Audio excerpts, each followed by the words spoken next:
Carlos de Pando. Carlos de Pando. Carlos de... Bueno, vendrá en breve. Esto va a ser un poco difícil. Esta entradilla, así sin Carlos de Pando. Pero bueno, para difícil, el cine que hace nuestro siguiente invitado, José Mari Goenaga, que mirad si lo hace difícil. Para empezar, no es él solo, son un colectivo, los Moriarty. O sea, hay un montón de gente ahí opinando, escribiendo, dirigiendo, haciendo cosas. Para seguir, su cine es en euskera, que está guay, es un idioma cooficial, a mí me encanta el euskera, fantástico, pero inevitablemente incide en el mercado. Para seguir, mucho de su cine trata de personajes en los márgenes, gente del colectivo LGTBQ+, y para darle un poco más de capa de dificultad, muchos de estos personajes también son ancianos, lesbianas de la tercera edad, gays mayores, enfermos, en fin, al más difícil todavía, vamos a preguntarle cómo lo hace, cuál es su proceso de trabajo y qué tal le ha ido a su última película, Más palomas, a José Mari Goenaga. Esto ya se ha hecho, es el podcast oficial de ALMA, Sindicato de Guionistas de España, con la colaboración de DAMA, entidad de gestión de derechos de autor de medios audiovisuales. Sara Antuña. Carlos de Pando. Tenemos a José Mari Goenaga con nosotros. ¿Qué tal? Hola, ¿Cómo muy estás? buenas, muy bien. Gracias por invitarme. Gracias por venir. Sí. Guionista de un montón de pelis. Hoy vamos a hablar de tu carrera en general y de tu trabajo en Moriarty, en la productora que fundaste. Y hablaremos de Más palomas, por supuesto, que es... El estreno más reciente. Y la peli del año, para mí está mal que lo diga, pero allá voy. Ahí está. Está tremenda. Pero vamos a empezar por el principio, que es lo que le preguntamos a todo el mundo siempre, que es ¿por qué te hiciste guionista? Pues buena pregunta y no sé si tengo una respuesta muy clara, porque en mi caso no ha sido algo como súper vocacional. Yo sí que me gustaba muchísimo el cine como espectador. Yo estudié empresariales, nada que Sí, ver. en Manchester tengo aquí ciencias empresariales. Bueno, en Manchester hice un Erasmus, pero pone en algún sitio y tal, estudié en Manchester y parece que estuve allí, yo qué sé, estuve medio No año. tanto, ¿no? Y siempre me había gustado el cine, entonces una vez acabé la carrera, sí que había una escuela de cine en Urnieta, la de San Sebastián, pues donde se daba un curso, era una aproximación general al oficio del cine, o sea, era un año en realidad. Okay. Y les dije a mis padres, oye, ¿puedo hacerlo y tal? Me apetece, pero más que nada por curiosidad, ¿no? Por ver un poco también el oficio desde dentro. O sea, no había tal. una cosa de querer dedicarte a ello todavía. No, y jamás había escrito nada, ni jamás había pillado yo la cámara ahí de esto, ¿no? De lo que hoy es de pequeño y tal, ya andaba ya haciendo mis cosas y tal. BRT, estas cosas. No tenía Además yo me gusta comer, quiero ver cómo se cocina, ¿no? Sí. Y entonces eso, pues me metí ahí y ahí conocí a los que hoy en día son mis socios de Moriarty. Entonces, realmente es como que una cosa llevó a la otra, ¿no? Y sí que es verdad que en el curso más teníamos de profesora Michelle Gazambide, pues que siempre te espoleaba ahí para que escribieses cosas y tal, y pues empiezas a escribir pues como tus guiones de cortometraje y cuando acabó el curso, pues dijimos entre nosotros, oye, ¿por qué no nos juntamos y nos ayudamos entre nosotros para que cada uno pueda hacer como su guión, ¿no? Llevar a cabo su guión. Y fue así como empezó todo, pero no fue una cosa como ni demasiado meditada, ni calculada, ni estratégicamente planteada. Es como siempre tengo como la sensación de que me he dejado llevar y al final he acabado en un sitio que a veces hasta te cuestionas, ¿realmente estoy en el lugar adecuado o no? Pero bien, contento también con el camino hecho, o sea que... Mira, es una cosa que recomendamos a veces cuando nos preguntan, pues, ¿cómo puedo dedicarme a esto, empezar en esto, tal? Me meto en un curso, me meto en un máster, y yo por lo menos suelo responder que casi cualquier cosa de las que mencionan es válida para empezar en un sentido, no tanto por la formación que recibas, que puede estar bien, o por las prácticas, o por la bolsa de trabajo, como por conocer gente con tus intereses. Totalmente. Que es la gente con la que luego vas a hacer grupo de trabajo, vas a estimularte, espolearte unos a otros, ayudarse con las carencias de unos y las virtudes de otros, y en vuestro caso tal cual, ¿no? Quiero decir, Moriarty Totalmente. Además es que hay veces que cuando pues después de una proyección o que hay un coloquio y tal y se te acerca pues gente joven diciendo, oye, ¿qué consejo me darías? Y para mí el primer consejo es ese, o sea, rodéate de gente, rodéate de un grupo donde te puedas hacer fuerte, ¿no? Yo cuando veo a los cineastas que se enfrentan solos a esto, me parece muy duro, yo no podría. O sea, al final necesitas una determinación y una fuerza muy grande, ¿no? Para convencer a productores, financiadores, etcétera, ¿no? Entonces el grupo lo que te da es un poco eso, ¿no? Ese abrigo, ese... Totalmente. Sí, para mí es lo más importante, sí. Bueno, o sea, Moriarty, que es vuestra productora, la fundáis en 2001 con Jon Garaño, Aitor Arregui y Xavier Berzosa. Pero antes de... No sé si esto es antes de Moriarty o es simultáneo. Tú empiezas haciendo Supertramps, que es un largo de animación infantil. O sea... Eso realmente lo hicimos desde Moriarty. Okay. No son... Ahí hubo... justo cuando nosotros... Casi todas nuestras películas han sido coproducciones con Irusoin. Porque de hecho Xavi, el socio de Moriarty, que es productor, ¿no? El único que no dirige y escribe... él trabaja en Irusoin y cuando ya empezamos nosotros a hacer cosas con ellos estaban a su vez pues metidos tenían como planificado hacer 3 largometrajes de animación en coproducción con Dibulitún. Y entonces nosotros andábamos por ahí, como andábamos con la escritura de guión, tal, y en la dirección, claro, ellos querían una codirección en la que estaba, por un lado, Íñigo Berasategui, que era un poco el que dirigía todo el equipo de animadores, ¿no? Y el que controlaba un poco la técnica de la animación, pero querían que hubiese también otro director o alguien que se encargase más de supervisar la planificación, de todo lo que era la postproducción de sonido posterior, más la banda sonora, etcétera, ¿no? Entonces entramos, primero estuvo Aitor en una película que se tituló Gloop. Luego, en Supertramps estuve yo, tanto como guionista, junto con Johannes Urquijo, como luego en la dirección. Y luego estuvo Aitor también en otra película que se llamó Cristóbal Molón. Entonces, sí fueron... no son producciones de Moriarty, pero sí que fueron como de las primeras cosas que hicimos en la ficción, obviamente en formato largo, ¿no? Y con la peculiaridad que tiene la animación. A mí me pareció muy interesante. A ver, son trabajos que luego son un poco frustrantes porque hay muchas limitaciones. A veces te piensas, animación y eso lo puedes hacer. Meto 6 helicópteros porque presupuesto habrá, sí, ¿no? Pero no es así, claro. Realmente luego te encuentras con que la técnica también... no, claro, es que esa animación pues era 3D, tal... el que un personaje agarre algo en plano... que veas haciendo esto y que lo coja, eso supone horas de renderización, no sé qué, tal. O sea, que había que controlar hasta ojo, cuando un personaje agarra algo. Ya ves. Y montar las escenas de acción, pues intentando evitar a veces pues este tipo de cosas, ¿no? Entonces era curioso e interesante porque le tenías que dar un poquito al tarro en ese sentido. Y luego también la animación lo que tiene muy guay, y yo creo que luego me sirvió seguramente, o nos sirvió para la Trinchera Infinita, que es un poco el planteamiento sonoro, porque claro, tienes que construir todo desde cero. Claro, en la animación al final tú no grabas, no hay sonido directo, claro. Es decir, entonces tienes que componerlo todo, ¿no? Y en la Trinchera Infinita, como había estas secuencias donde realmente tenías que construir todo lo que estaba pasando en el exterior, ¿no? Entonces, a veces he solido pensar que aquello nos pudo ayudar para esto otro, ¿no? No sé hasta qué punto, pero sí. Me parece buenísima esa entrevista que te pueden hacer sobre la Trinchera Infinita, que es un tema tan doloroso, una película de tal, es como, bueno, a ver, hay una película de animación que se llama Supertramp, que tiene mucho que ver con esto. Nuestro precedente es... Y en Moriarty trabajáis a 6 manos siempre, 8 manos, o a 6 manos. No. ¿Los 3? No. ¿Cómo es vuestro proceso de trabajo en realidad? Porque los 3 escribís, los 3 dirigís. En cada caso, no sé, yo creo que es como de una forma muy orgánica y como suele decir Aitor, me da la sensación de que es más fácil de verlo desde dentro que igual entenderlo desde fuera. Pero es como al final nosotros desde que salimos de la escuela de cine hemos estado trabajando juntos y es como que te vas... fusionando, ¿no? Se van fusionando criterios, se van fusionando formas de trabajo y... realmente en cada caso es diferente.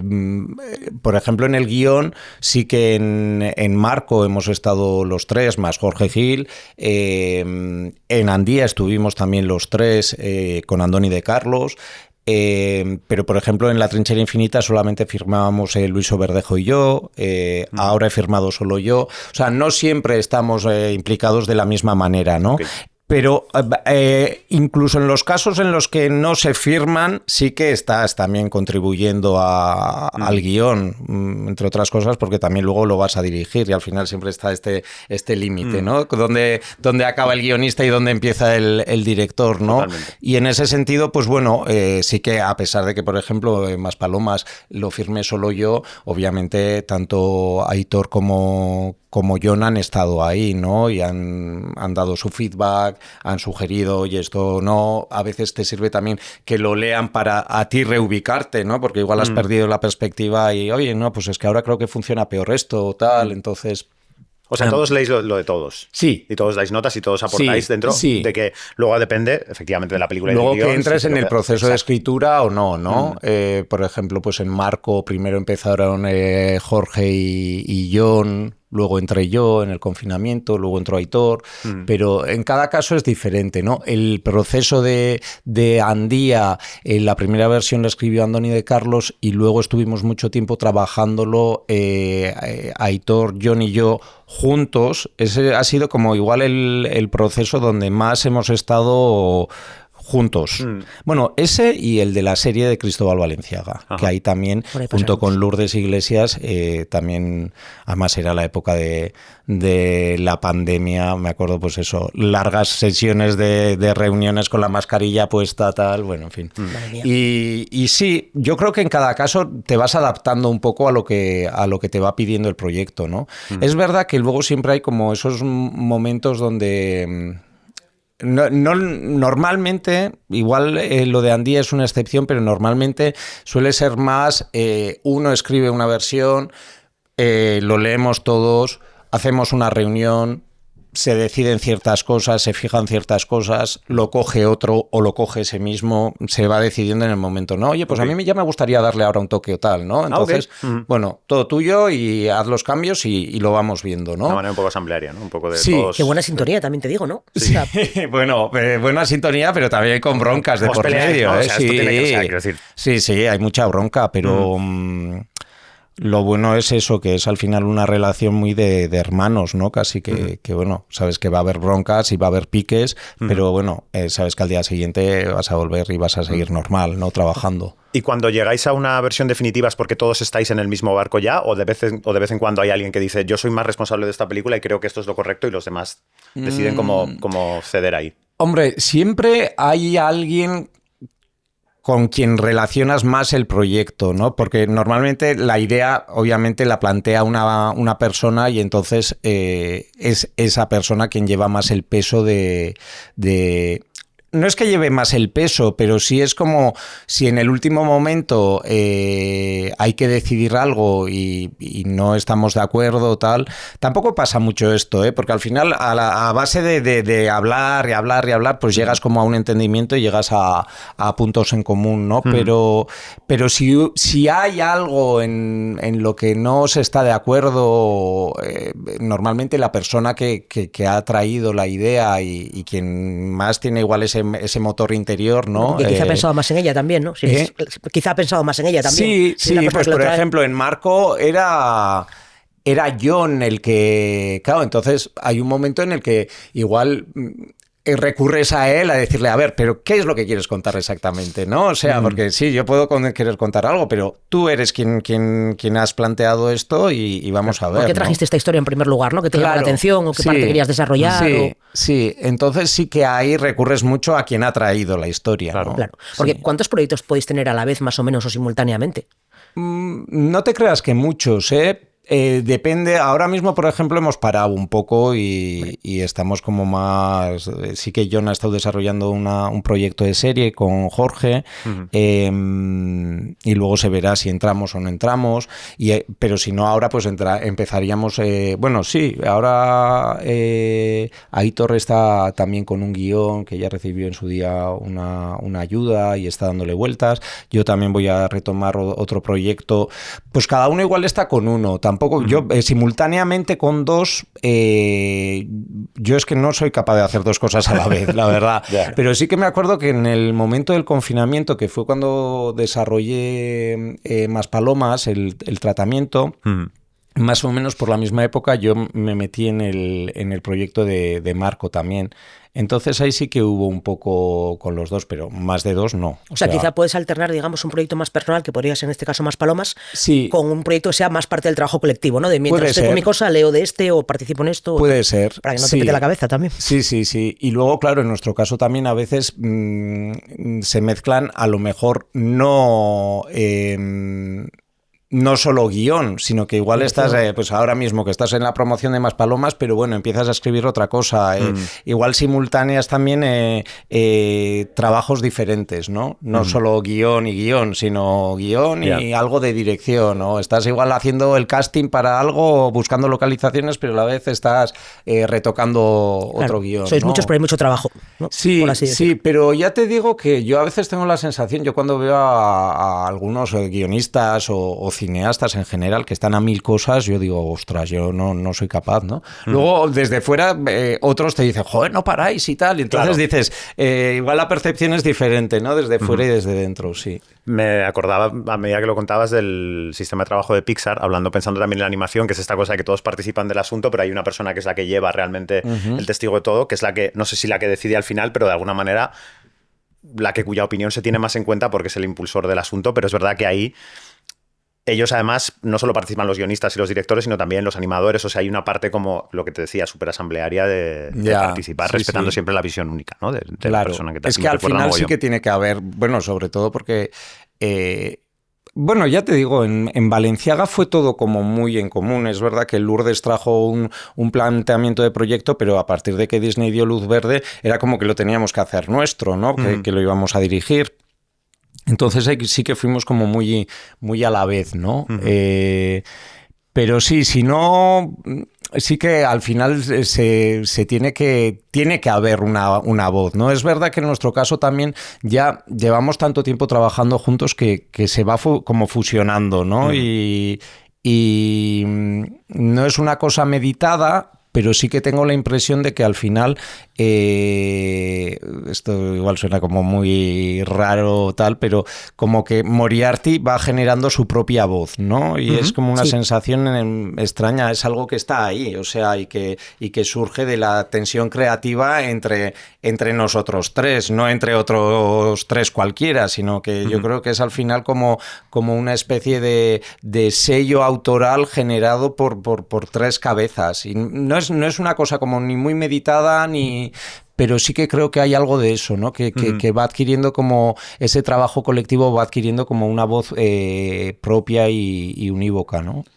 ¿Y tienes identificados algunos elementos de esa voz propia? O sea, cuando planteamos esta entrevista hablamos de la construcción de personajes, sobre todo, y de los personajes en los márgenes, que es una cosa que creo que tienen en común casi todos vuestros proyectos. ¿Hay algo que tengáis identificados esos elementos de esto en realidad es algo Moriarty, ¿no? que nos hemos dado cuenta que nos interesa o que de alguna manera... Al cabo de haber hecho varias pelis, sí que miras para atrás y ves cosas que hay en común y además te lo preguntan, ¿no?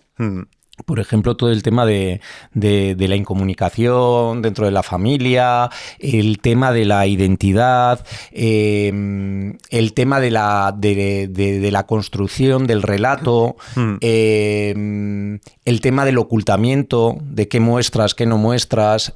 O sea, son temas como que se han repetido en muchas de nuestras pelis, ¿no?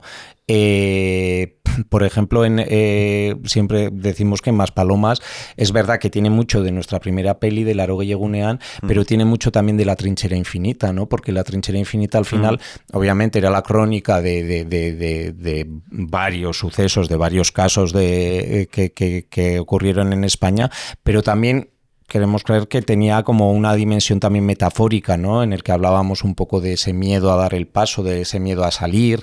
Además había un guiño hacia ese salir del armario con un personaje, un cartero homosexual que había ahí. Entonces, en cierta forma, sí que nos daba la sensación de que Maspalomas es un poco la aplicación en un caso real de lo que La trinchera infinita simbolizaba, ¿no? Y sí, ahí, por ejemplo, en todas esas películas, el ocultamiento, en el propio Cristóbal Valenciaga también, ¿no? Ese esconderse, tal, está como muy presente, ¿no? También la identidad, el cómo se conforma la identidad, estaba muy presente también en Andía, esa especie de fusión entre los dos hermanos, donde empieza, ¿no? Tu identidad, donde acaba, hasta qué punto la construyes tú, la construyen los demás, y con eso también un poco todo el tema del relato, que también es un tema que en Marco está muy presente, la mentira, la fabulación, en ese sentido Marco y Andía pueden tener también ciertos puntos en común. Sí, o sea, no es una cosa que obviamente cuando te metes en una peli estás buscando como una coherencia o tal, pero al final sí es verdad que te van llamando la atención, a veces te entra como complejo de joven, nos estamos repitiendo, pero a la vez hay como algo, ¿no? Una atracción hacia ciertos temas, ¿no? Y al final no sabes muy bien por qué, pero son los que se imponen a otros, ahí, ¿no? Claro. Totalmente. Ahora que hablabas de los casos reales en los que se basa La trinchera infinita, de la cantidad de personas escondidas durante la guerra y demás, pensaba, tenéis películas que son en principio pura ficción, digamos, y películas o obras que se basan un poco más en la realidad, pues como Lucio, el documental del anarquista falsificador, o Andía, que también parte de un gigante real. Y La trinchera infinita, por supuesto. ¿Cómo manejáis el proceso de documentación? O sea, ¿es una cosa posterior al deseo de hablar de estos personajes o es al revés? ¿Partís más de he visto estos casos y me interesan? Es posterior. Bueno, claro, en cada caso puede ser diferente. Por ejemplo, en el caso de... En los casos estos que citas es posterior. O sea, primero está el concepto, ¿no? Oye, me gustaría hablar de esto, ¿no? Y luego ya te empiezas a documentar. Pero, por ejemplo, pues en Maspalomas, que a pesar de que obviamente es más una ficción pura y dura, pues sí necesitas documentarte sobre el funcionamiento de las residencias, bueno, en qué punto están, ¿no? También dentro de su planteamiento global, ¿no? A la hora de ofrecer el servicio a los mayores, etcétera. Ahí sí era como que para ponerme a escribir necesitaba saber un poco cómo funciona eso, ¿no? Claro, en ese caso no es tanto... es que tienes que construir de cero, entonces necesitas conocer un poco todo eso para ver dónde puedes tener elementos, ¿no? Que te puedan ayudar a la hora de desarrollar tu trama. Pero claro, si tú decides hacer un guión sobre el caso de Enric Marco, obviamente tienes ya como los titulares los tienes, ¿no? Entonces dices, pues me parece interesante lo que sea, ¿no? Y luego empiezas a documentarte, ¿no?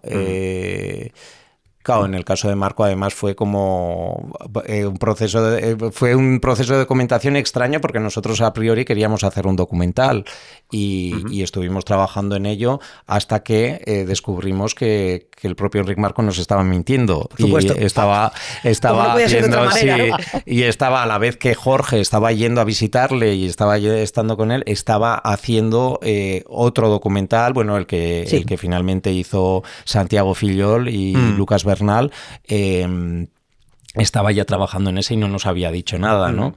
Entonces, luego al final se transformó en una ficción, pero aprovechas lo que has ido como recabando, ¿no? Entonces, en cada caso yo creo que es diferente, pero normalmente la documentación viene a posteriori. Y a veces incluso la documentación, a veces, es curioso y es igual un poco desastre, pero a veces viene en un momento en el que el guión ya está como casi escrito y haces como algún research para asegurarte de si es correcto o no lo que estás escribiendo, ¿no? Claro. Yo creo que a veces te ayuda también un poco con el enfoque. No sé a quién le leí, que me perdone quien lo dijera, que leyendo las vidas de los Césares de Suetonio, valga la referencia, había una parte en la que hablaban de Calígula y Suetonio apuntaba en una sola línea: qué extraño que no supiera nadar. Y esta persona se obsesionó porque dijo, ¿cómo que qué extraño que no supiera nadar? ¿Por qué es extraño que este tío no sepa nadar? Entonces, investigando un poco más las fuentes de la época, era un tipo orgulloso de su físico, orgulloso de sus proezas físicas, que tenía como veleidades de gladiador, y efectivamente era raro que no supiera nadar. Y entonces empezó como a enfocar una biografía de Calígula sobre el miedo a nadar de un tío que por lo demás parecía que no le tenía miedo a nada y que iba por la vida con la espada en la mano. Qué bueno. Piensas, cuando estás mirando la documentación de un caso real, que piensas, bueno, te está haciendo el trabajo la Wikipedia. No, a lo mejor es el detalle que encuentro aquí el que digo, de repente ya sé de qué estoy hablando, cuando he visto este detalle, ¿no? Sí, totalmente. Sí. Hay, por ejemplo, en Andía, que obviamente del Gigante de Alzo tampoco había tanta documentación y además muchas veces lo que leías no sabías si era verdadero o falso, ¿no? Y me acuerdo que leías como muchas pequeñas noticias del Gigante de Alzo, bueno, se le llamaba de muchas maneras, ¿no? Pues va a representar o va a mostrarse en el piso no sé qué de la calle no sé cuánto de Madrid y tal, ¿no? Y eran como pequeños artículos y era como a veces ibas como rascando y encontrando como pequeños detalles sobre el que construir algo, ¿no? Claro. Que es que realmente no hay una bibliografía así como mega superoficial y contrastada, ¿no? sobre su persona. Hay cosas, obviamente, pero a mí me gustó, por ejemplo, ese ejercicio, ¿no? De incluso en prensa inglesa y tal, ir buscando, mira, estuvo aquí, y luego, mira, pues al mes siguiente estaba aquí y tal, ¿no? Y aquí estaba actuando con un enano, y aquí estaba tal, y bueno, pues vas como... Construyes el viaje, ¿no? A partir de pequeños retazos. Sí, el viaje y también un poco, pues eso, te das cuenta pues que igual a veces no era simplemente... Claro, porque a veces decía, bueno, pero este hombre ¿qué hacía? Solo mostrarse así, ¿no? Y igual esa reflexión que tú vas haciendo como guionista también lo integras en el propio guión, ¿no? De decir, ves, es que solo me estoy mostrando, sí, es que han pedido que igual actúes esta vez con 2 enanos o tal, ¿no? Pero un poco son como reflexiones que vas tú mismo haciendo a medida que vas leyendo esas pequeñas noticias y esas pequeñas casi frases sueltas, ¿no? Y en vuestro proceso de trabajo, ¿de qué partís o de qué soléis partís? Imagino que siempre dependerá. Pero el tema del personaje, porque...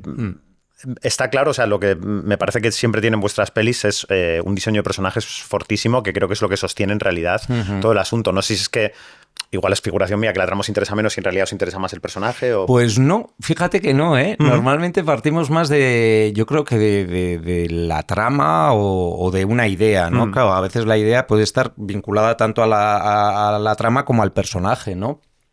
Pero, por ejemplo, yo que sé, en Loreac, yo me acuerdo que todo arrancaba por la imagen de las flores en la carretera, ¿no? Y de preguntarte quién estará detrás de esas flores, quién no, ¿no? Y luego escuchas la canción de Cecilia de Ramito de Violetas y dices, ay, mira, por aquí vamos a hacer algo tal, ¿no? Pero era como, primero tenías la trama y vas como construyendo los personajes en torno a esa trama, ¿no? En el caso de Andía sí que había que construir más el personaje, porque al final en los acontecimientos que ibas a contar, al principio sí que tienes como una serie de highlights, ¿no? Pero al final son como highlights que ni siquiera están muy contrastados si son verdad o es parte de mitología, y al final decides un poco tirar más del personaje, ¿no? Y decir, bueno, ¿qué necesito un poco para perfilar este personaje, ¿no? En el caso de Marco, la trama estaba muy, muy clara, pero a la vez también el personaje estaba muy claro, o sea, ahí yo creo que iban como más en paralelo. En Maspalomas... también pueden ir un poco en paralelo, pero sí que el pistoletazo de salida era un poco pues eso, ¿no? El que yo hubiese leído un artículo donde se hablaba de la gente mayor del colectivo LGTBIQ+, que cuando eran ingresados en residencias volvían al armario, ¿no? Con lo cual siempre hay como un componente de trama Ese es el detonante en realidad, o sea, el pistoletazo de salida de la película. Sí, ese y el propio Maspalomas, que yo fui de vacaciones por primera vez en el 2016 y dije, me gustaría retratar esto en alguna peli, ¿no? Y entonces de la unión de esas dos cosas es de donde nació, ¿no? Y ya vas desarrollando un poco el personaje y su viaje, ¿no? Pero sí, entonces no te sé decir, sí que para nosotros los personajes es algo muy, muy importante, pero muchas veces... tiras más de la trama, igual. Sí, no sé, eso es extraño. Claro, visto desde fuera, para nosotros, bueno, para mí por lo menos últimamente, repasando un poco la filmografía, era como, hay un gusto, a mí me parece que hay un gusto en los personajes que están un poco en los márgenes por lo que sea, ¿no? Sí. O sea, me acuerdo que volviendo a ver en 80 días, que me gustó mucho en su momento y la volví a ver, y dije, en su momento no caí, pero ahora, volviendo a verla, dije, no me veo yendo a vender a un sitio una película protagonizada por dos lesbianas ancianas. Bueno, no ancianas, pero muy mayores, porque automáticamente veo un neón así de gordo que dice veneno para la taquilla, veneno para la taquilla. Total, no creo que comentamos siempre. Claro, no creo que fuera mejor en su momento, o más fácil, pero en su momento yo no le presté mayor atención a ese factor y ahora sí, de repente pensé, hostia. Sí, además entre nosotros lo hemos comentado mucho y con el propio Maspalomas también porque tiene los mismos elementos y además utilizamos esa misma expresión, ¿no? De veneno para la taquilla. Tenemos la gran suerte de que al final,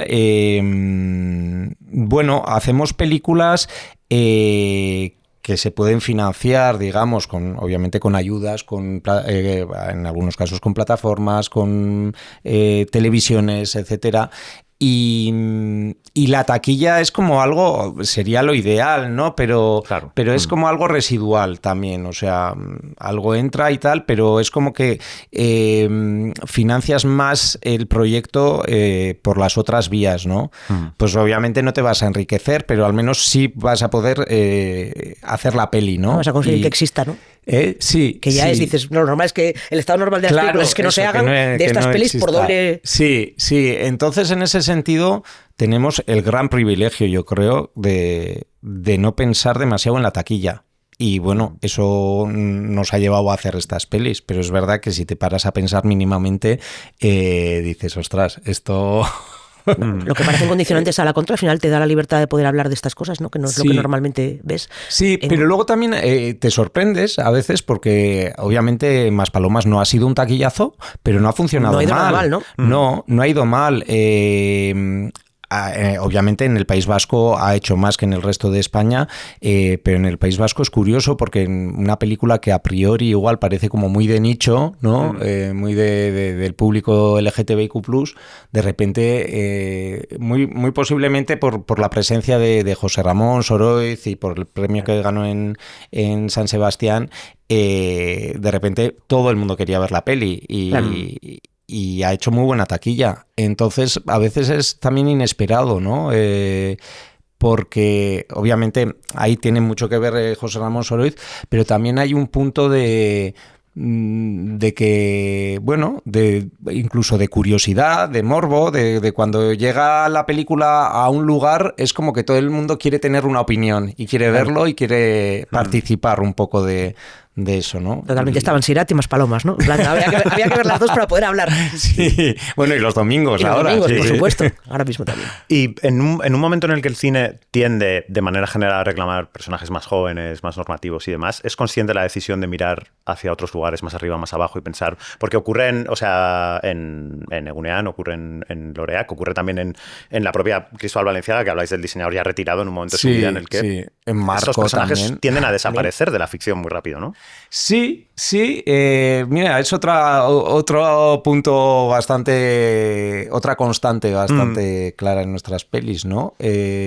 No sé por qué esta atracción hacia los personajes mayores, pero a mí me parece que son, bueno, como cualquier otro sector o segmento de la sociedad, me parecen un material de partida muy interesante para construir historias. Y además yo creo que la gente mayor también, el público siempre tiende a proyectar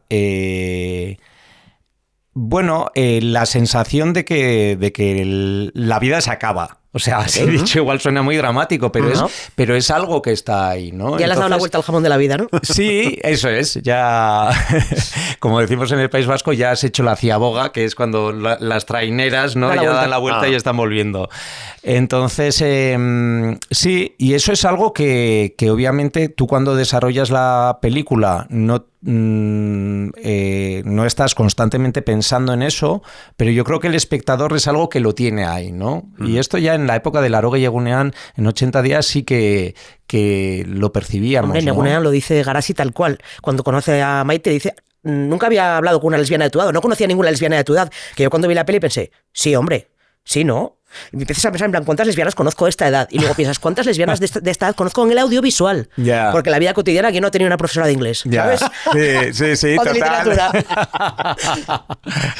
Sí, pues no sé, realmente, bueno, en el caso de Maspalomas también fue claro, o sea, pues, estás en Maspalomas y ves todo aquello y dices, quiero hacer algo con esto, ¿no? Y luego, obviamente, el artículo era también, tenía que ser gente mayor. En el caso de Marco, pues nos interesaba el personaje y era mayor, ¿no?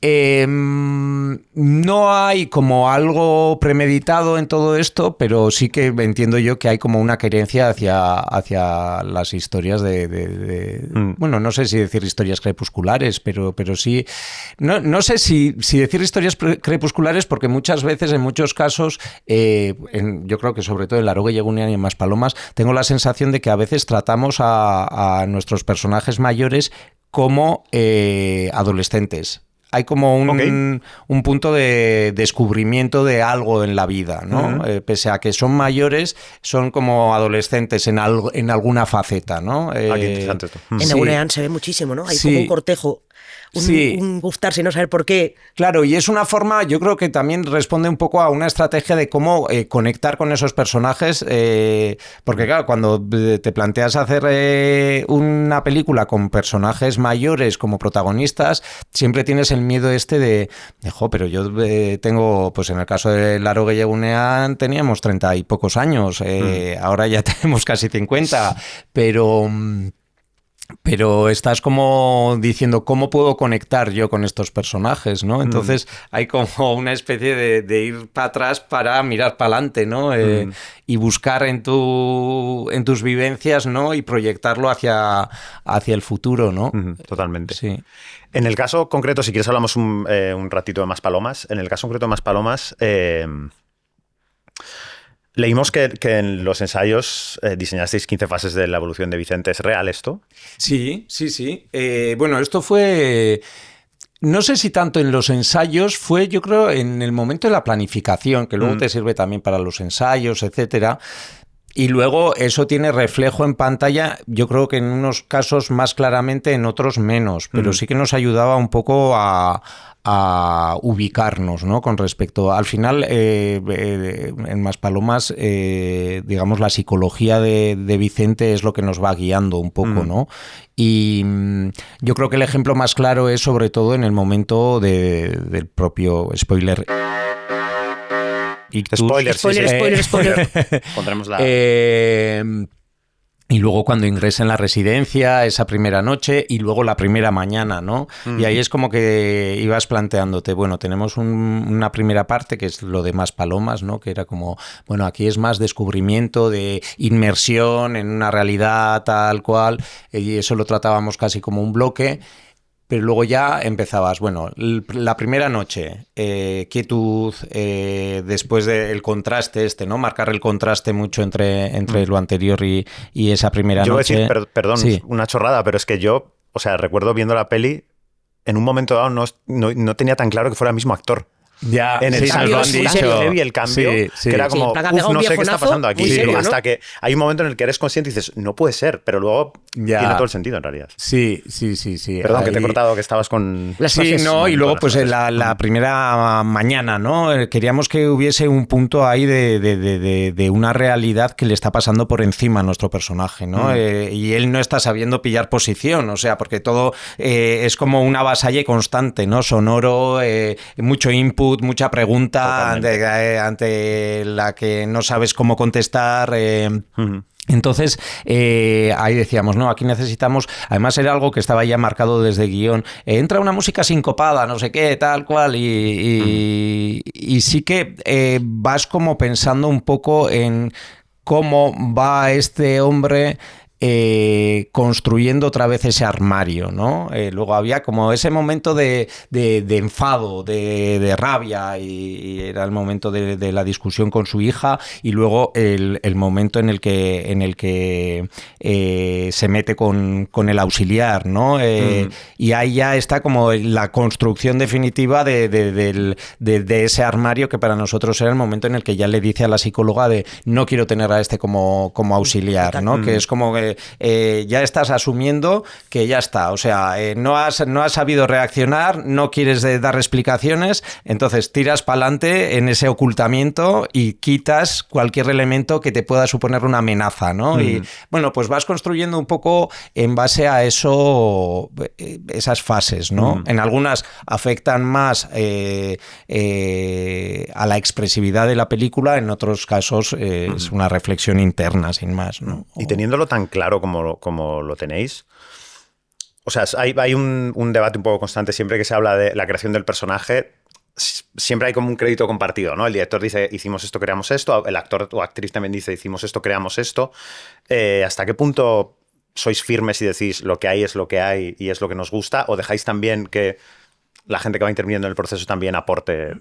O incluso vosotros mismos, una vez que pasas de ser el guionista a ser el director. Sí, yo creo que sí solemos estar bastante abiertos. Es verdad que depende también, en el caso del trabajo con los actores.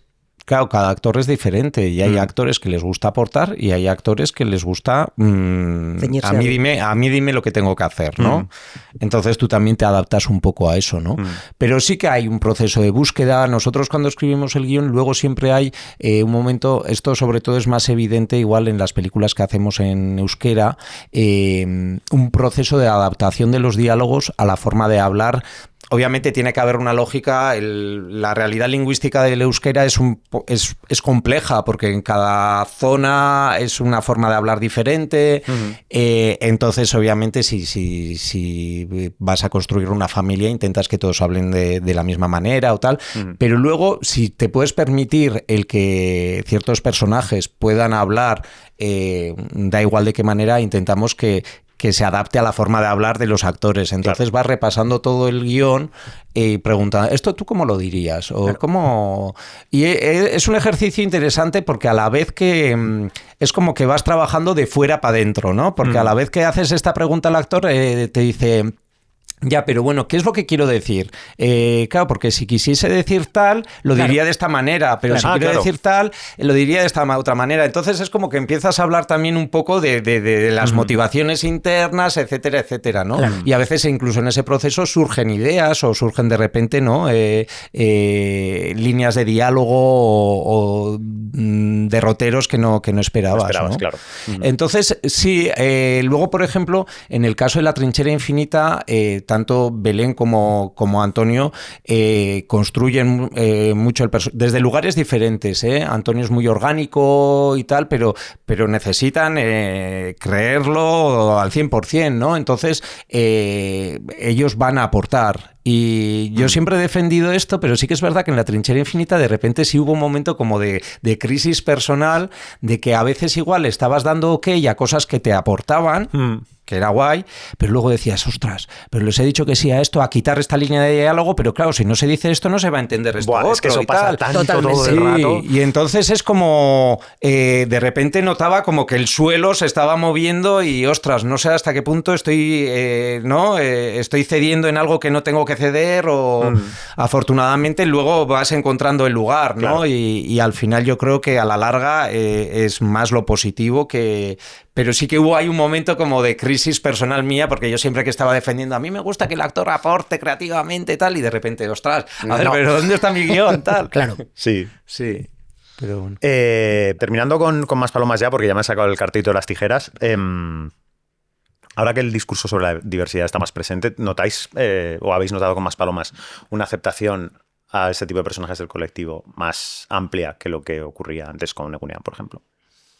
No lo sé, porque es que también vivimos una situación un poco extraña en ese sentido. Yo me doy cuenta, no hablo tanto de aceptación, sino desde dentro.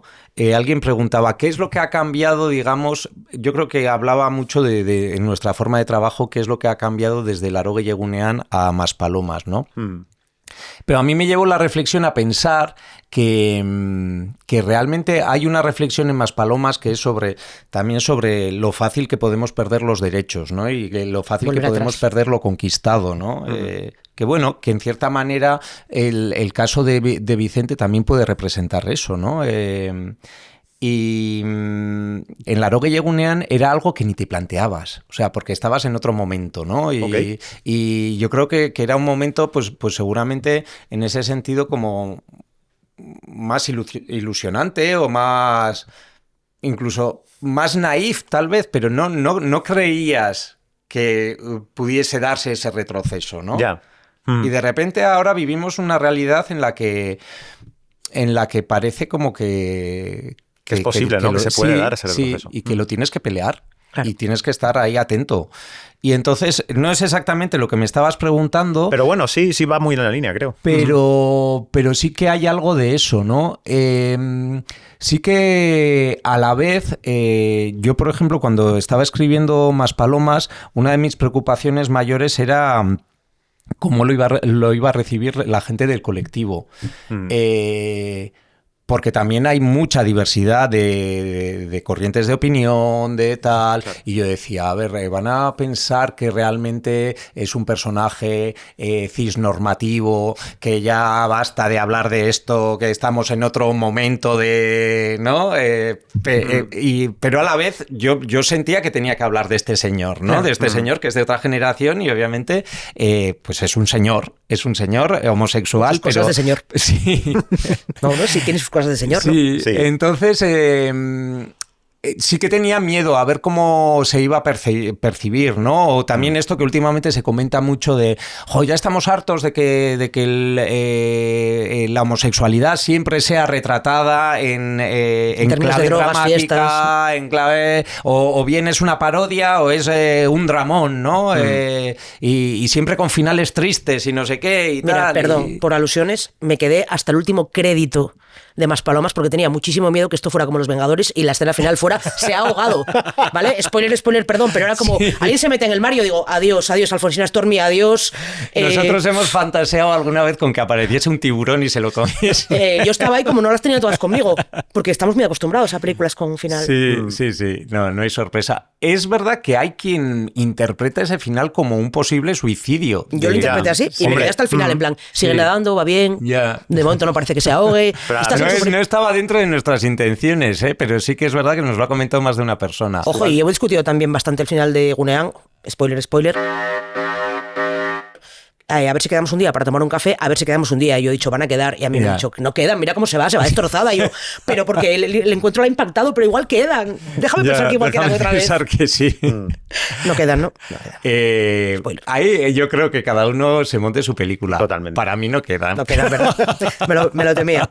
Pues vamos a la última ya, si queréis, que es, bueno, ¿cuál es el mejor consejo que te han dado que tú le darías a alguien que quisiera dedicarse al guión?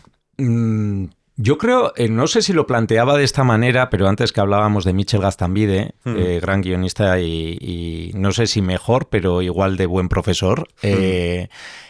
Yo el aprendizaje que saqué de él es un poco el tema del sentido común. O sea, y que esto a veces es verdad que todo el mundo lo capta, pero luego cuando a veces lees guiones te das cuenta de que no todo el mundo lo aplica. O al menos a mí me da la sensación, ¿no? Y a veces es también como muy fácil de decir y luego como difícil de concretar en algo, ¿no? Pero a veces tienes como el pálpito de que hay un sentido común, algo que hace que las cosas tengan una lógica, ¿no? Y no sé, yo intento siempre aplicar ese sentido común. No sé, yo creo que esto lo saqué de Mitchell, pero también para mí siempre, que no es nada rebuscado ni rompedor, pero el libro de Truffaut y Hitchcock para mí es como el libro de cabecera, ¿no? Y yo siempre el aprendizaje que sacaba ahí de lo que habla Hitchcock siempre era también eso, ¿no? El sentido común. Hay una lógica interna en las cosas que yo creo que entendemos todos y que vemos claramente todos, ¿no? Es verdad que a veces también de repente algo que no responda al sentido común de repente te rompe los esquemas y es maravilloso. Pero creo que tiene que ir con una intención muy clara. Y hay veces que realmente la intención no es esa y entonces me genera como una especie de extrañeza, ¿no? De decir, ¿por qué están actuando así los personajes? Ya lo hemos dicho, Sirat más palomas, ahí lo dejo. Y no sé que es muy vago lo que estoy diciendo, pero hay algo ahí en lo del sentido común que me parece interesante. Se entiende perfectamente. Sí. ¿Y has preguntado también el consejo que yo daría o no has preguntado? Sí. ¿El que te han dado y el que tú darías, o los dos, o uno solo? Yo también daría este consejo y otro que antes hablábamos, pero es el tema del grupo, ¿no? O sea, tu grupo de trabajo. Sí, rodéate de gente afín con la que sientas un buen palpito y con quien te apetezca hacer cosas, ¿no? Porque al final es un oficio duro y es un camino con muchos baches y si vas acompañado siempre va a ser mejor, ¿no? Totalmente. Muy bien. Sí. Así que... Pues hasta aquí. Muchísimas gracias. Nada, gracias a vosotros. Un placer y nada, igualmente. Se ha hecho. Un miércoles más. Turra sindical con Alba Lucío, Diana Rojo.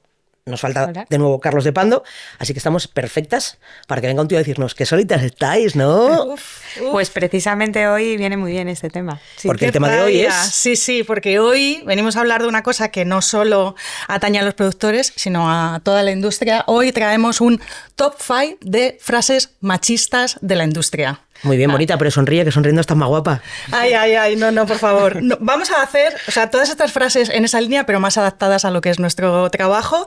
Frases que seguramente todas las que nos dedicamos a esto hemos escuchado alguna vez, o sea que es el top 5 más necesario y a ver si así vamos desterrando algunas cositas. Vamos a ir con la primera, que es una mítica frase, ¿vale? ¿Me agarro a la mesa? Sí, puedes agarrarte... Nos agarramos todas, que es que ahora si eres un tío ya no puedes hacer nada. Ah, muy bien. Es que ahora solo quieren tías. Vaya por Dios. Vaya, acaba de estar aquí José Marigoenaga, pero yo que sé, no quiero asumir su género, ¿sabes? Claro, es que no puede ser. Entonces, bueno, antes de pasar a consolar a nuestros compañeros que sufren esta penosa situación injusta, vamos a poner algunos datos sobre la mesa, ¿vale? Que es como mejor se ven estas cosas. Dale. Según el estudio de la profesión del guionista en España, los hombres representan el 67% del guionismo español. Cielos, están en extinción, claramente. No pueden hacer. Las mujeres, el 32%. La única área que es paritaria es la de las series, con un 41% de participación femenina. Vamos, estamos cerca. Ya vamos ahí. Pero en películas, que es además donde más se oye, yo creo, esta frase, solamente el 28% de los guiones están escritos por mujeres. Y en el caso del documental, el porcentaje baja más aún porque es del 21%. Y en programas, del 29%. Es decir, no es una sensación, sino un hecho objetivo que existe una brecha de género y que las perjudicadas en este caso son las mujeres y no los compañeros que dicen que ya no pueden hacer nada. Okay. Y por eso también se están implementando toda una serie de medidas que van destinadas a corregir una desigualdad, a intentar que el terreno de juego sea lo más justo para todo el mundo, terreno de juego que ahora mismo no es justo, tal y como estamos viendo con los datos, ¿no? O sea, estas medidas no van destinadas a fastidiarle la vida a ningún hombre, por favor, sino, como decimos, a corregir esta desigualdad, porque al final las mujeres somos la mitad de la población, la mitad del público. Y lo que queremos ser es la mitad de la industria también. Y además estas medidas se está viendo que funcionan, porque poco a poco y a lo largo de los años van aumentando el número de mujeres guionistas, pero también de mujeres directoras o de mujeres en otros puestos que han estado tradicionalmente muy masculinizados. Así que, por favor, voy a mirar a la cámara. José Luis, por favor, deja de decir este tipo de chorradas, ¿vale? A lo mejor si no consigues hacer tu peli no es por culpa de ninguna mujer. Esta es una industria muy competitiva para todos y para todas, así que, por favor, dirige tu frustración hacia otra parte. Gracias. Totalmente. Es que además apetece responder lo de ya no hay tíos en el audiovisual, de verdad. ¿A qué voy y los encuentro? Total. Bueno, total. Segunda frase, top 5 machistas, dale, por favor. Dale a la segunda frase, es que las mujeres escribís mejor sobre emociones. ¿Vale? O también en sus formas más sutiles, que es te hemos llamado porque el proyecto necesita una voz femenina, una mirada femenina o de tu sensibilidad femenina, Sarantuña. Entonces, bueno, es verdad que los estereotipos de género nos hacen daño a todos, a los hombres también. O sea, yo recuerdo una charla de David Muñoz una vez que decía que él quería escribir películas románticas y no se les ocurría, a nadie se le ocurría darle a él una película romántica, pero es curioso como en el caso de las mujeres esos estereotipos de género nos afectan en el sentido de que implican menos remuneración y menos prestigio. O sea, hay una serie de proyectos a los que nos asocian, que generalmente son dramas intimistas, series juveniles, dramas, melodramas, series diarias, que normalmente implican menos costes de producción, y es muy difícil a veces que nuestro nombre sea el primero que les viene a la cabeza cuando se trata de terror, de thriller o de una película, por ejemplo, de acción. Entonces, bueno, para esto también tenemos datos, de hecho. O sea, por favor, vamos aquí con los datos del último informe de CIMA, que habla de los costes, ¿vale? De los costes de las películas, en este caso de reconocimiento de costes, que es como el dato como más objetivo, ¿no? Entonces, dice, la media de costes reconocidos de los largos dirigidos por mujeres se sitúa en 1.707.000 euros aproximadamente, y el de los hombres en 2.248.000. O sea, esto es una diferencia de $500.000 de euros.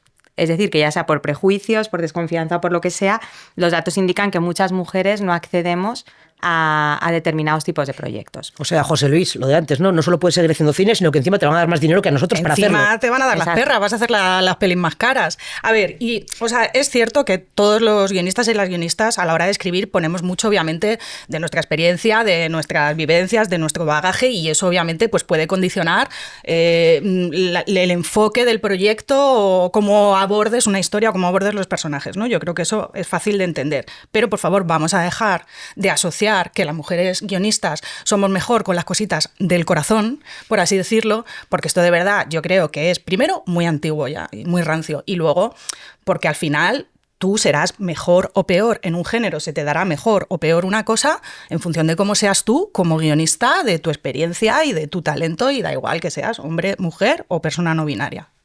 Muy bien. ¿Vamos a por la tercera? Vamos a por la tercera. Otra frase que también se escucha, que es: las mujeres somos menos graciosas. O sea, las mujeres son menos graciosas. Esto es algo que también se dice. Y esto tiene que ver con lo anterior, o sea, con esto de encasillarnos en unos tipos de género, y ahora al parecer pues también debe ser que no sabemos escribir comedia. Okay. Entonces, bueno, esto obviamente es mentira, no existe un cromosoma de la comedia, y estoy segura de que si nos ponemos aquí a jugar al 1, 2, 3 y a decir nombres de mujeres cómicas que nos gustan, y que es que saldrían muchísimos nombres. O sea, parece que siempre vamos con las míticas, ¿no? En plan Sarah Silverman, Tina Fey, Lena Dunham, pero aquí en España también hay un montón. Tenemos Teresa Bellón. Si se os ocurren por ahí... Sonia Pastor, mi primera jefa, me enseñó todo lo que sabía. Mira, 7 vidas. Vale, bueno, Sarantuña, aquí estamos. Y aquí estamos las presentes, que también escribimos comedia. Ah, totalmente. Tenemos Esther Morales. Luego tenemos Laura del Val, graciosísima. También. Helen Morales. Laura Márquez. Algunas han pasado por aquí, además, y hemos hablado con ellas de su trabajo. O sea. Exacto. Que... Sí. O sea, que lo que dices tú, a ver si voy yo y las encuentro, ¿no? Entonces, bueno, queremos traer esta frase también porque parece que es una tontería, pero realmente es muy nocivo. O sea, esto hace que muchas veces haya mujeres que en sus entornos de trabajo parece que tienen que estar trabajando como con una carga mental extra, teniendo que demostrar siempre lo mismo que sus compañeros, ¿no? Representando todo su género, además, porque como tengas una tía en el equipo de guión y no te haga gracia, las tías no son graciosas. Ya está, claro, ya la has liado. Que es como, hombre, a lo mejor no me he reído de cuando te has incendiado ese pedo que te has tirado en la sala de guión, ¿vale? Pero vamos a asumir que tengo sentido del humor para otras cosas, o para, por lo menos para mi trabajo. Total, o peor incluso que haya mujeres que es que directamente ni se atrevan a escribir comedia, ¿no? Y digan, a veces preguntas en el máster o en las clases, y hay gente que a lo mejor, yo creo que hay más tendencia en general entre los hombres a que se arriesguen, ¿no? Y digan, pues mira, yo no he escrito comedia nunca, pero creo que podría hacerlo, y las mujeres en general pues como que se cohíben un poco más, y yo creo que tiene que ver también por estas cosas que se dicen y con las que hay que tener mucho cuidado. O sea, que al final podemos ser igual de payasas, decir las mismas burradas o no decirlas también, si no nos apetece, no todo lo y luego ser graciosísimas escribiendo, como les pasa a muchos tíos que luego no son la alegría de la huerta, pero escriben de puta madre comedia. Totalmente. Frase machista número 4. Ahí vamos. Cuidado que esta me pone muy enferma. Pues yo no he visto situaciones de acoso. La negación del machismo, esta te la pueden decir hombres, mujeres, personas no binarias. Ojo que tiene otra versión, que esta sí la dicen mujeres, que es, pues a mí siempre me han tratado fenomenal, si yo no he visto acoso ninguno, ¿no?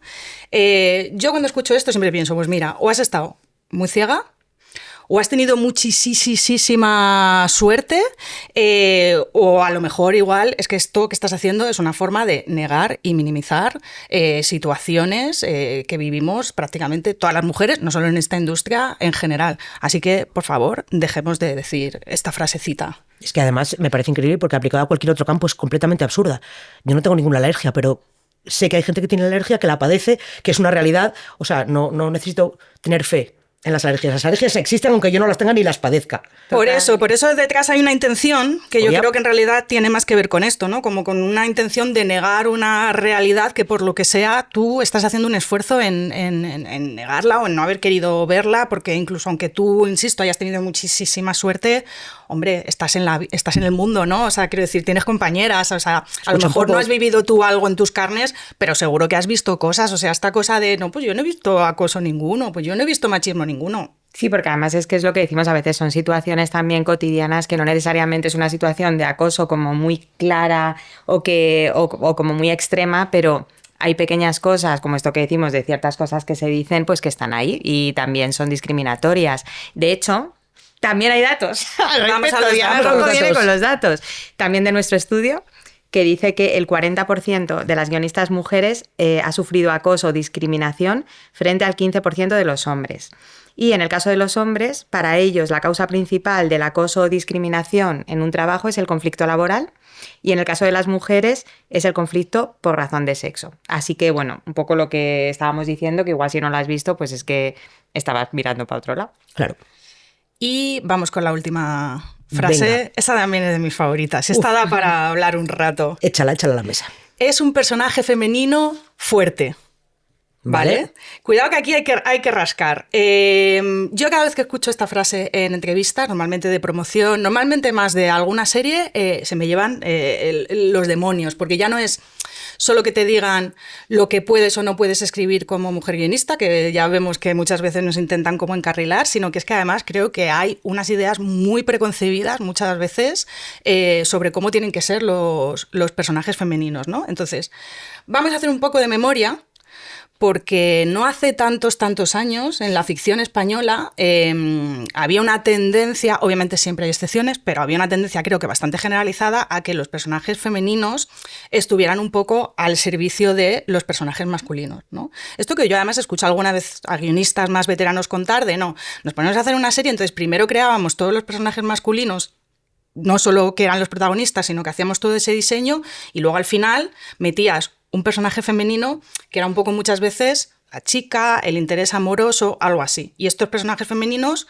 pues a veces quedaban pues muy planos, digamos que poco construidos, ¿no? y con poco mimo.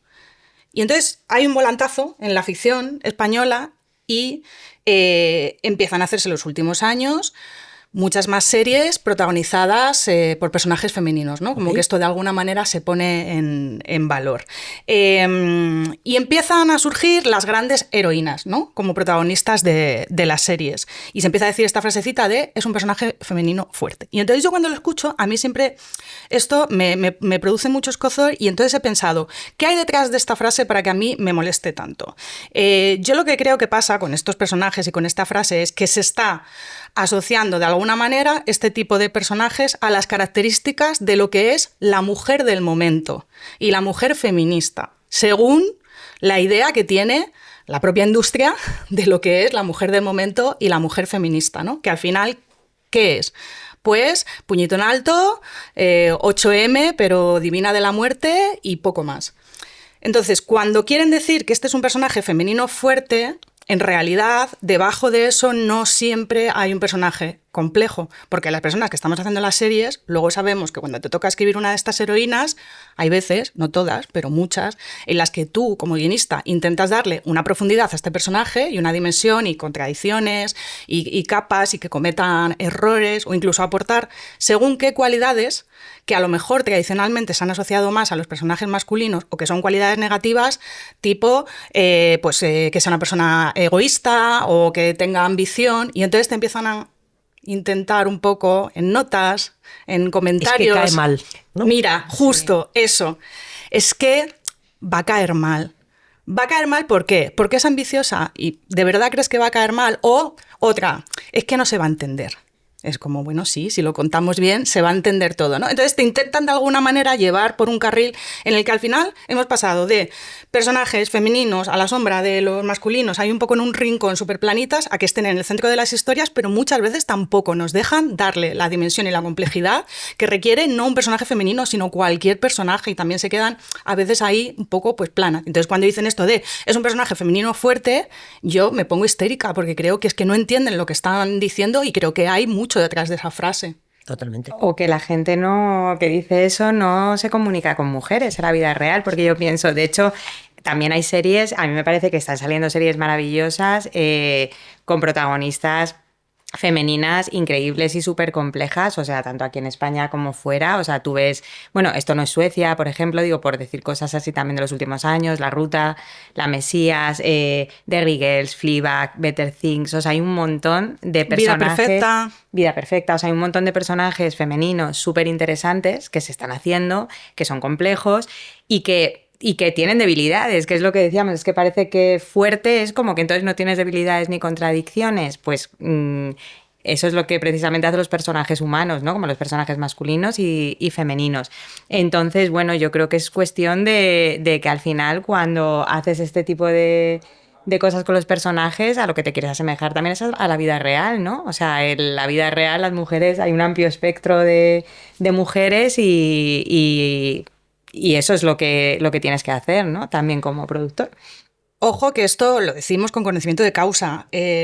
A mí una vez un productor escribiendo una serie, a mí y al equipo de guionistas que estábamos escribiendo una serie, que era una serie, digamos, cuyo target principal era femenino, nos reunió para decirnos que, a ver, que había que dar igual darle una vuelta a la serie, a algunas cosas, porque nos estaba quedando una serie poco femenina. Uf. Entonces, claro... ahí se abre una incógnita que dice, ¿qué querrá decir? Esta conversación vaya por el barranco ya, si empezamos así. Pero claro, entonces preguntamos... Intentamos averiguar, vale, ¿a qué te refieres con esto de poco femenino? ¿Qué significa para ti poco femenino? ¿Qué significa femenino? Y entonces le dijimos, ¿nos puedes decir concretamente, como un ejemplo concreto de cómo tú crees que se podría arreglar esto? Para ver a dónde agarrarnos. Y entonces nos dijo, pues no sé, por ejemplo, en los diálogos, cuando estén los personajes femeninos hablando, pues yo qué sé, que hablen, por ejemplo, de ropa, de bolsos.